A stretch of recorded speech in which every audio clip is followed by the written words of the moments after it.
할렐루야. 감사합니다. 오늘 계속해서 갈라디아서 4장 21절부터 31절까지 제가 한 절 읽고 여러분 한 절 읽고 먼저 본문을 읽도록 하겠습니다. 갈라디아서 4장 21절입니다. 내게 말하라. 율법 아래 있고자 하는 자들아 율법을 듣지 못하였느냐. 기록된 바 아브라함에게 두 아들이 있으니 하나는 여종에게서 하나는 자유 있는 여자에게서 낳았다 하였으며 여종에게서는 육체를 따라 낳고 자유 있는 여자에게서는 약속으로 말미암았느니라. 이것은 비유니 이 여자들은 두 언약이라 하나는 신의 산으로부터 종을 낳은 자니 곧 하갈이라. 이 하갈은 아라비아에 있는 신의 산으로서 지금 있는 예루살렘과 같은 곳이니 그가 그 자녀들과 더불어 종 노릇하고 오직 위에 있는 예루살렘은 자유자니 곧 우리 어머니라. 기록된 바 잉태하지 못한 자여 즐거워하라. 산고를 모르는 자여 소리질러 외쳐라. 이는 홀로 사는 자의 자녀가 남편 있는 자의 자녀보다 많음이라 하였으니 형제들아 너희는 이삭과 같이 약속의 자녀라. 그러나 그때의 육체를 따라 난 자가 성령을 따라 난 자를 박해한 것 같이 이제도 그러하도다. 그러나 성경이 무엇을 말하느냐. 여종과 그 아들을 내쫓으라. 여종의 아들이 자유 있는 여자의 아들과 더불어 유업을 얻지 못하리라 하였느니라. 31절 다 같이 그런즉 형제들아 우리는 여종의 자녀가 아니요 자유 있는 여자의 자녀니라. 아멘. 사랑하는 성도님들 집에서 혹시 개 키우시는 분 계십니까? 요즘 개를 많이 키우는데 개는 아주 충성스러운 동물입니다. 그리고 어떤 개는 아주 영특해요. 거의 사람 수준의 그런 개도 이렇게 영상을 보면 나오는데요. 개를 키우는 사람, 저는 개를 좋아하지만 키우진 않습니다. 그런데 개를 키우는 사람들을 통해서 이렇게 듣는 얘기를 제가 이렇게 종합해 보면 그 개가 그 집안의 서열을 잘 안다 그래요. 식구가 5식구면 서열 1위가 누구고 제일 꼴찌가 누군지를 안다는 거예요. 개가. 제가 아는 분도 그 얘기를 하더라고요. 개를 키우는데. 제가 아는 집은 아빠가 개를 키우는 것을 싫어했는데 아이들 때문에 키워서 이제 정을 붙이고 개와 같이 생활을 하는데 이 개가 이 아빠가 자기를 싫어하는 거, 개를 싫어하는 것을 안돼요. 눈치를 살핀다. 아빠만 오면 눈치를 살핀대. 착 엎드린대. 그러니까 굴복하는 듯한, 복종하는 듯한 그런 모습으로 그 아빠한테는 그렇게 된다는 거예요. 그래서 이 아빠가 이 개를 너무 좋아한대요. 왜 좋아하냐? 요즘 가정에서 가장의 권위가 추락을 하고 있는 이 사회, 이 시대에 자기를 알아주는 개가 있어서 이 사람이 위로를 받았다는 거예요. 그리고 이 개가 그 위치, 서열을 파악하는데 이 아빠를 맨 밑에서 두 번째, 가장 어린 애, 이 막내, 집안의 꼬맹이보다 한 단계 앞에 둔다는 거예요. 그러니까 이 개는 이 막내를 아주 무시한다. 그리고 자기가 이렇게 잘해주는 제일 서열 1위는 누군지 아세요? 누군지 알아요? 엄마가 아니라 개밥 주는 사람이에요. 개밥 주는 사람을 서열 1위로 봐, 얘네들이. 그리고 어떤 집은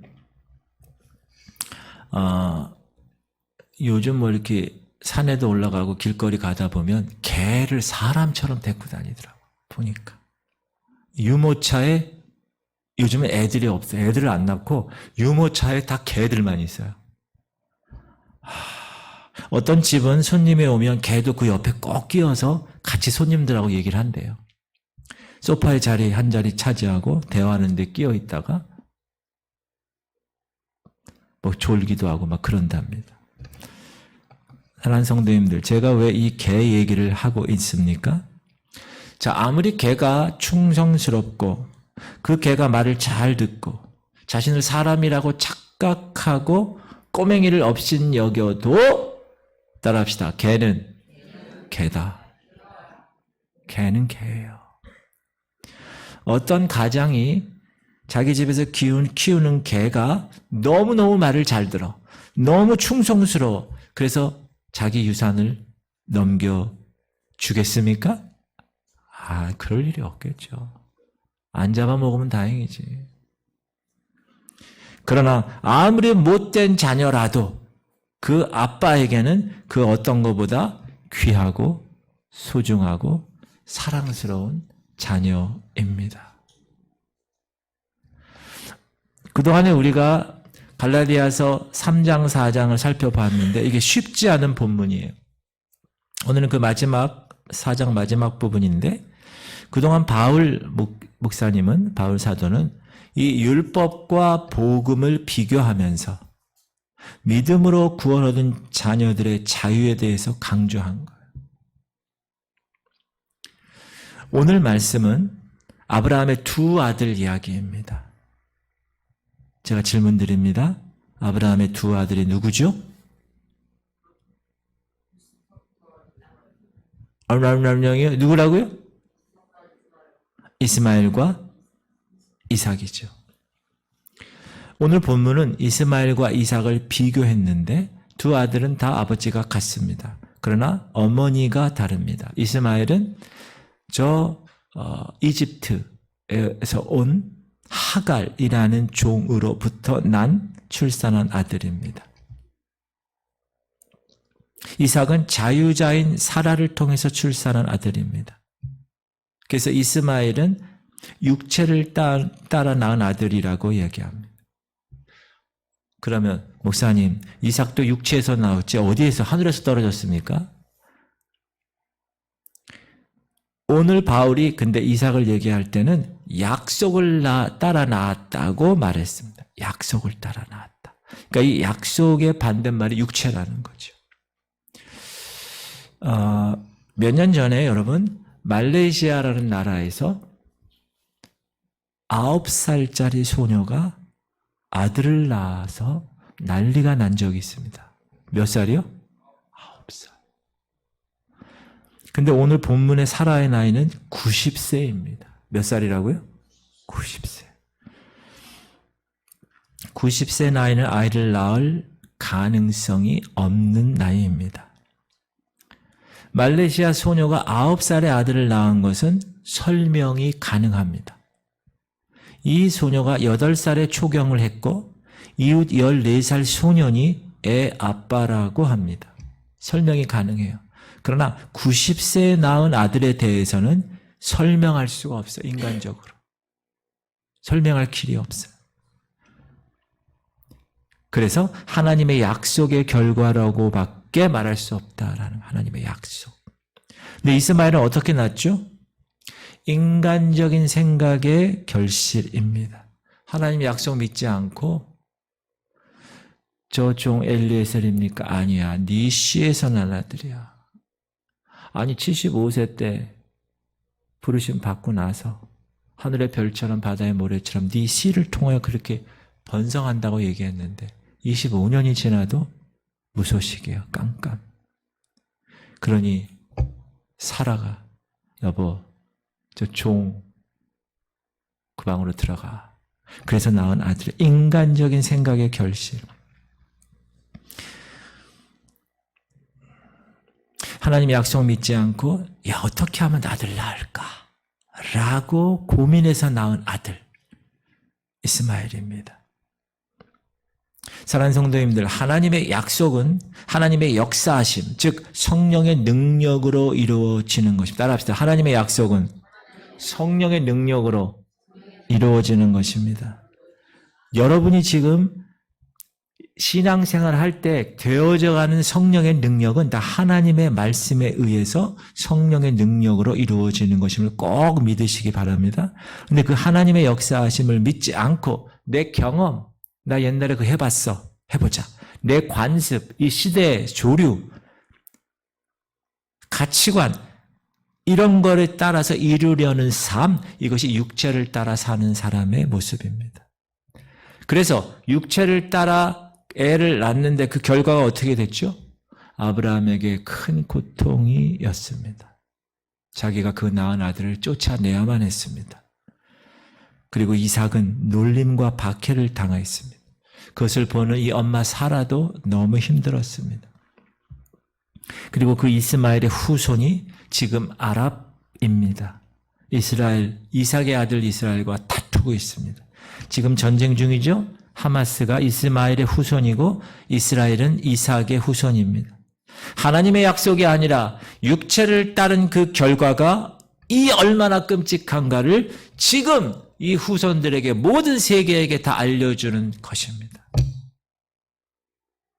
그러니까 여러분, 교회도 마찬가지, 목사도 내 생각, 내 경험, 내 관습에 따라 어떤 일을 이루는, 영적인 건 그렇게 이루면 안 되고 하나님의 약속에 의해서, 할렐루야, 여러분들도 동일하게 하나님의 말씀인 이 약속을 통해서 하나님의 말씀대로 내가 순종해서 얻는 삶, 그것이 진짜입니다.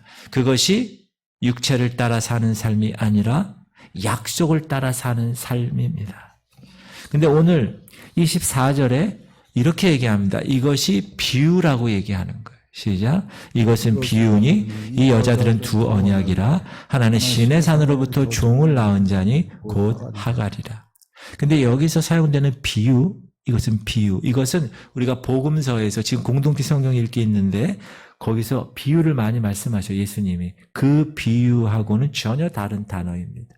예수님이 말씀하셨을 때 그 비유는 영어로 parabol이라고 그러고 헬라어로 파라볼레라고 얘기합니다. 그런데 지금 여기 갈라디아서 얘기하는 이 비유라는 말은 알레고리라는 말입니다. 엘레고레오 이런 말입니다. 바울은 이것을 비유로 풍유적으로 해석한다는 거예요. 그러니까 추상적인 것을 전혀 다른 이야기를 통해서 표현한 거예요. 지금 율법과 약속을 이스마엘과 이삭으로 이야기하는 거예요.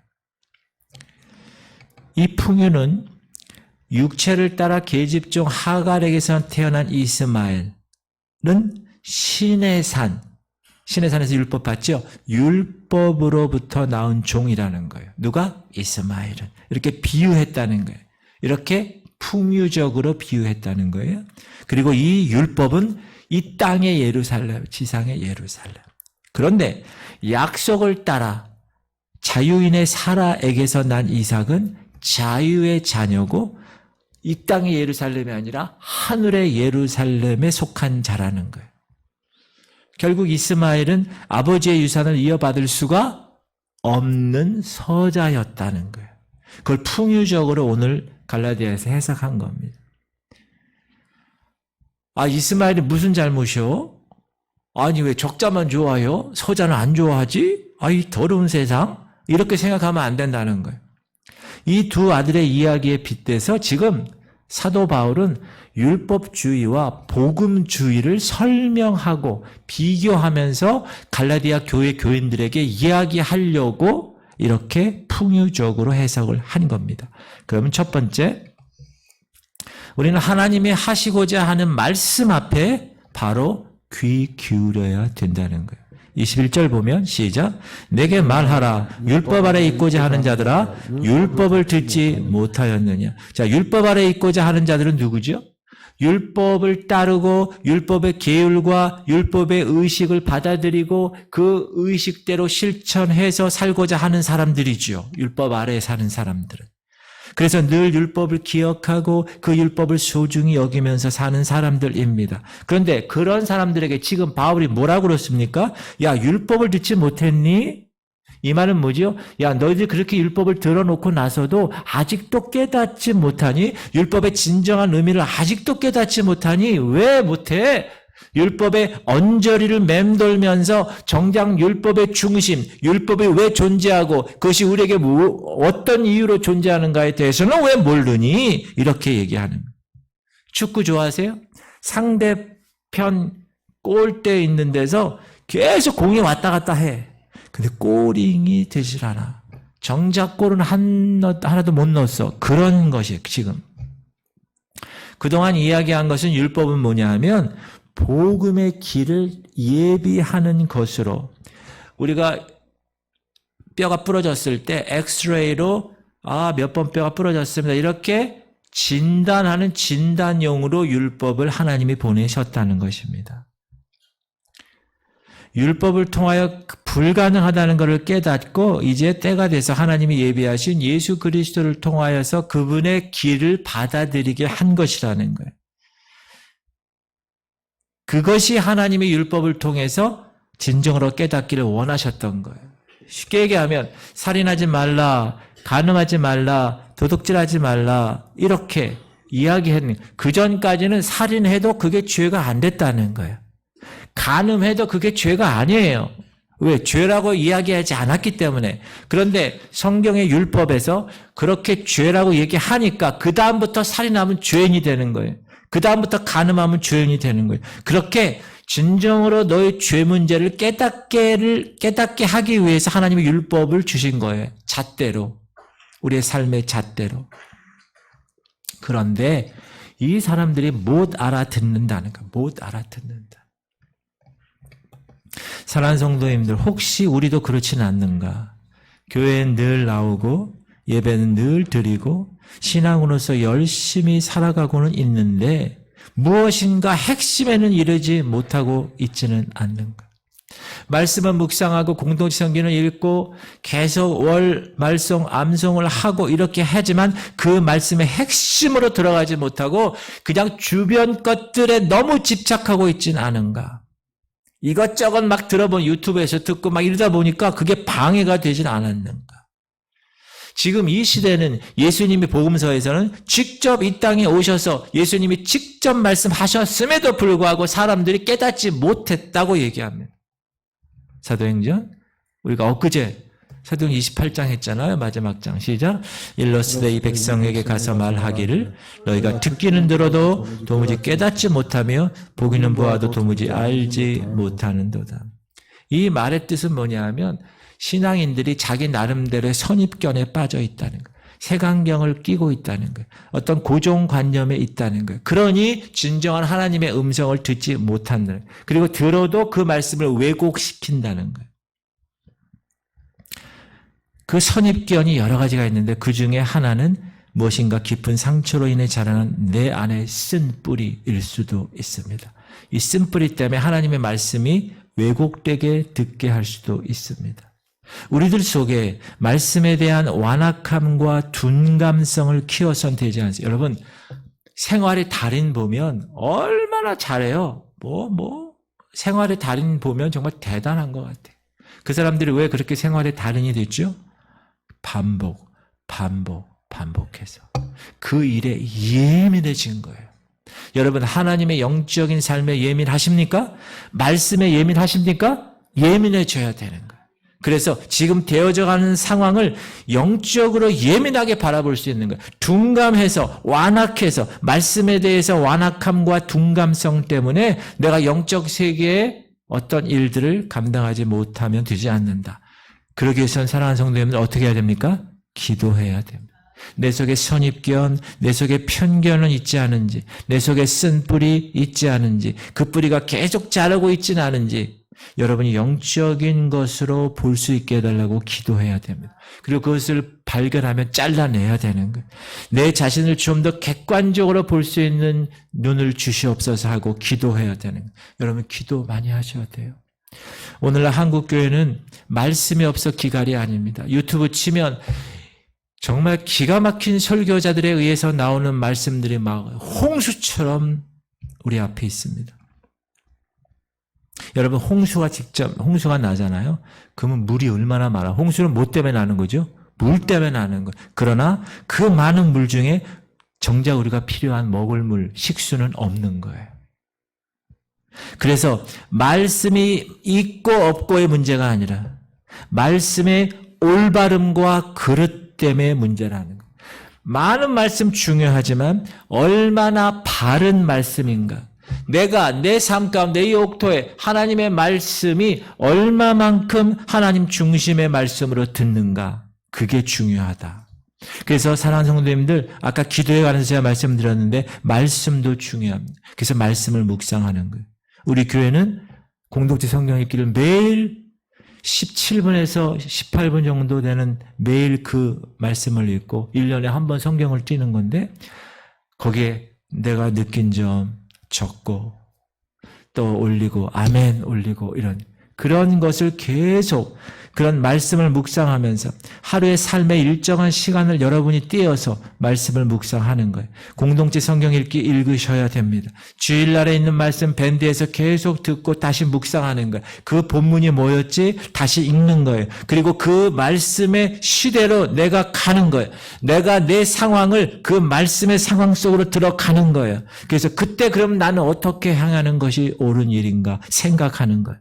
그리고 그때 하신 그 하나님의 말씀을 내 삶 가운데 가져오는 거예요. 그래서 현재 내 있는 직장에서, 내 현재 있는 일터에서, 그 현재 상황 속에서 이 말씀이 어떻게 적용되어 가는가를 생각하면서 살아가는 거예요. 그게 신앙인입니다. 그래서 성령이 불을 팍 켜면 조명이 있죠. 말씀을 내 눈을 열어달라고 간절히 기도할 때 성령께서 조명을 비춰줘서 야, 이 말씀이 이런 말씀이었구나. 내가 그렇게 몰랐는데 이 말씀을 깨달았네. 할렐루야. 복권 당첨돼서 좋아하는 게 아니라 어떤 한 구절 그 하나님의 말씀이 탁 풀렸을 때 이야, 얼마나 감사한가. 이렇게 말씀을 읽고 묵상하고 적용한 말씀을 실천하려고 노력하는 과정, 이 과정을 통해서 하나님이 말씀하시고자 하는 중심에 가까이 가게 되는 겁니다. 그 하나님의 뜻을 분별하는 거죠. 사랑하는 성도들 그렇게 살아가시기 바랍니다. 그것이 우리에게 꼭 필요한 것입니다. 두 번째 우리가 생각할 것은 우리는 약속의 자녀고 자유자의 자녀라는 걸 잊어버리면 안 돼. 여러분은 이삭이라는 걸 잊어버리면 안 돼. 28절 보면 시작. 형제들아 너희는 이삭과 같이 약속의 자녀라. 31절 보면 시작. 그런즉 형제들아 우리는 여종의 아니요 자유 있는 여자의 자녀니라. 지금 바울은 갈라디아 성도들에게 형제들아 얘기한 거예요. 저도 여러분에게 형제님, 자매님 이렇게 얘기할 수 있어요. 왜? 그리스도 안에서 우리는 모두 이삭과 같은 약속의 자녀고 자유자의 자녀이기 때문에 그렇습니다. 그 정체성을 가지라는 거예요. 아이덴티티를 여러분이. 나는 이삭이야. 나는 약속의 자녀야. 나는 자유자의 자녀야. 비록 우리가 과거에는 죄의 자녀였고 진노의 자녀였고 율법의 종이었지만 이젠 그렇지 않다는 거예요. 예수 그리스도를 나의 구세주와 나의 주님으로 영접한 이후에는 나는 약속의 자녀가 되었다. 그래서 우리의 구원은 그 이 세상의 어떤 방법으로도 불가능했지만 내가 지성을 다하고 선을 행한들 하나님의 자녀가 될 수 없지만 불가능하지만 우리가 아무리 깨어서 최선을 다하여 율법의 요구를 다 만족하게 살려고 노력해도 되지 않는다. 그거는 우리의 행위와 능력을 의지해서 이루게 되는 것입니다. 그게 육체를 따르는 거예요. 우리는 따라합시다. 약속을 따라 자녀된 자입니다. 무슨 약속이요? 하나님의 아들 예수 그리스도를 믿는 자는 구원을 얻겠다는 그 약속. 그 약속을 따라 자녀된 사람입니다. 맞습니까? 그래서 그것을 gracious promise, 은혜로운 약속이라고 그래요. 은혜로운 약속. 은혜로운 약속을 제가 설명할게요. 축구를 아주 좋아하는 대전의 한 식당 주인이 있었는데 남아공화국 월드컵이 열릴 당시에 축구를 너무 좋아하니까 야, 아프리카 남아공에 가서 월드컵을 직접 봐야지. 그리고 돈을 저축했어요. 비행기 값을 위해서. 호텔 값을 위해서. 그런데 이 사람이 식당 주인을 하면서도 이렇게 봉사를 했는데 보육원을 다니면서 아이들을 돌봤어요. 자, 훌륭한 사람이죠. 근데 보육원 애들하고 얘기하는데 보육원 애들이 공부를 잘 안 해. 그러니까 이 애들하고 약속을 했어요. 야, 너희들 만약에 성적 오르면 내가 남아공 보내줄게. 월드컵 가는 거 보내줄게. 그렇게 약속을 한 거예요.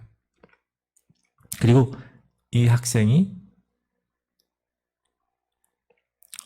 재채기가 나오려다가 성적이 올랐어요.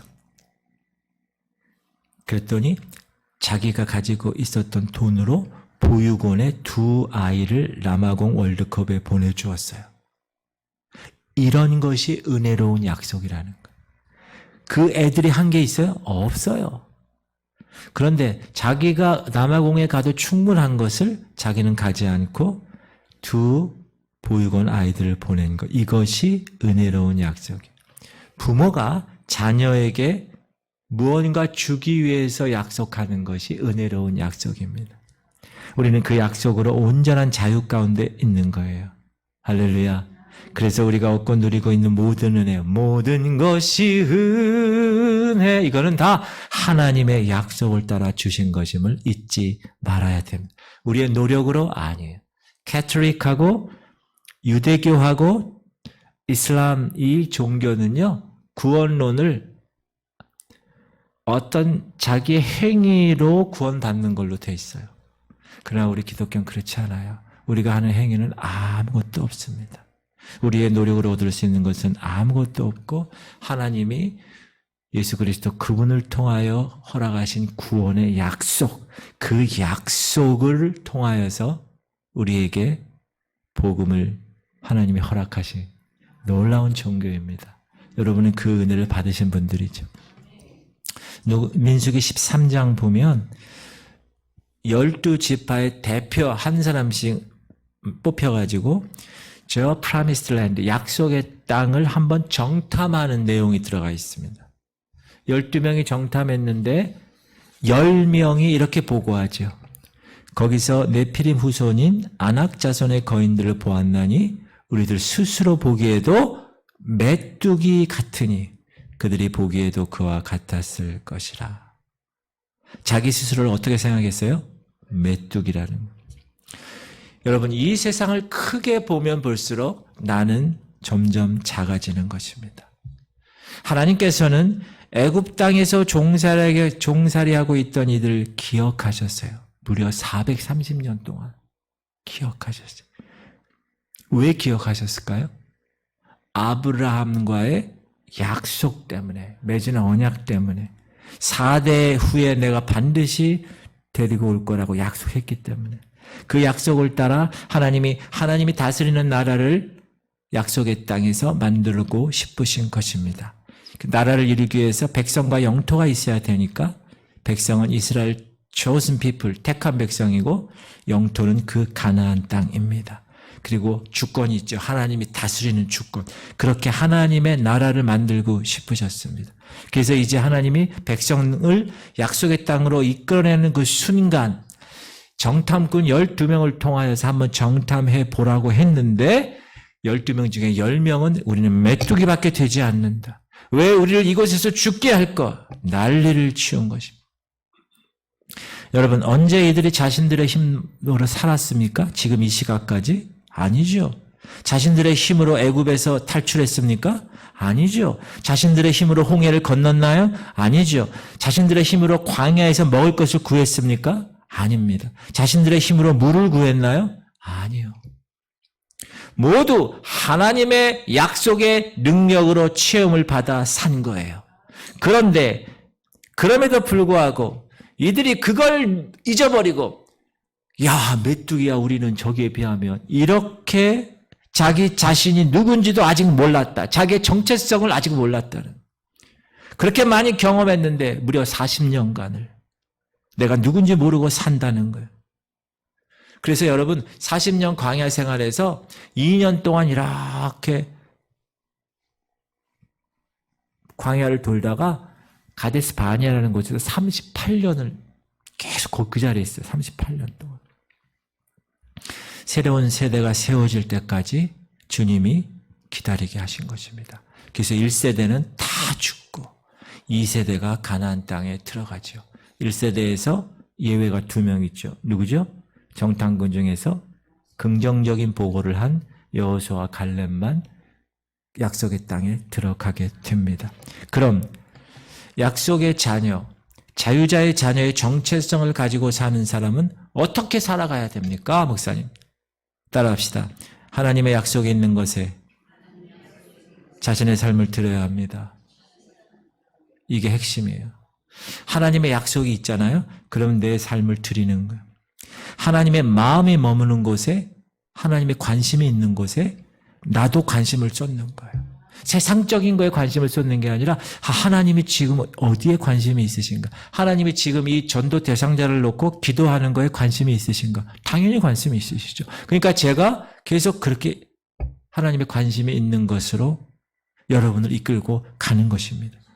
하나님의 마음은 낮은 곳에 있습니다. 그러면 나도 낮은 곳에 있어야 합니다. 하나님이 예수 그리스도를 이 땅에 보내시면서 이렇게 선포하죠. 시작.